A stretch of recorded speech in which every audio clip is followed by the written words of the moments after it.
भेटला विठ्ठल माझा, भेटला विठ्ठल, भेटला विठ्ठल माझा, भेटला विठ्ठल. गुरु एक तुझी माझा विधाता अचल, गुरु विना सुने सारे विश्व हे सकल. भेटला विठ्ठल माझा, भेटला विठ्ठल, भेटला विठ्ठल माझा, भेटला विठ्ठल.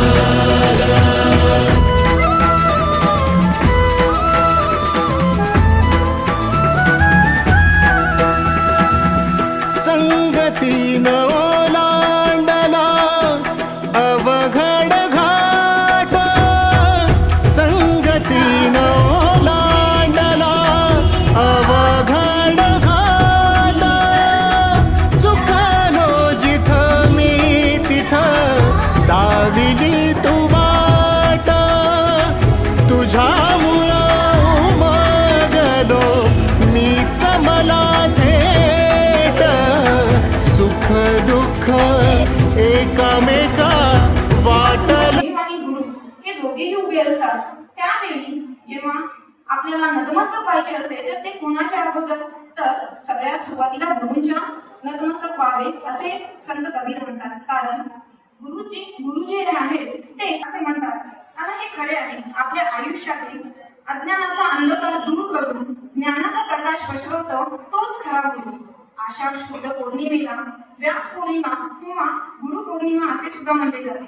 ज्या व्यास मुनींनी 4 वेद, 18 पुराणे व महाभारताची रचना केली, त्या महर्षींचा जन्मदिवस म्हणून आज साजरा केला. महर्षी व्यासांना जगद्गुरु असे सुद्धा. माझ्या प्रिय मित्रमैत्रिणींनो, सर्वांना माझा सप्रेम नमस्कार.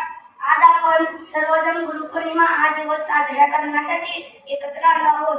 आयुष्यात येणारे ज्ञानाचे चांगले गुण घडवणारे व्यक्तिमत्व म्हणजेच गुरु. गुरुर ब्रह्मा, गुरुर विष्णू, गुरुर देव महेश्वरा, गुरुर साक्षात परब्रह्म तस्मै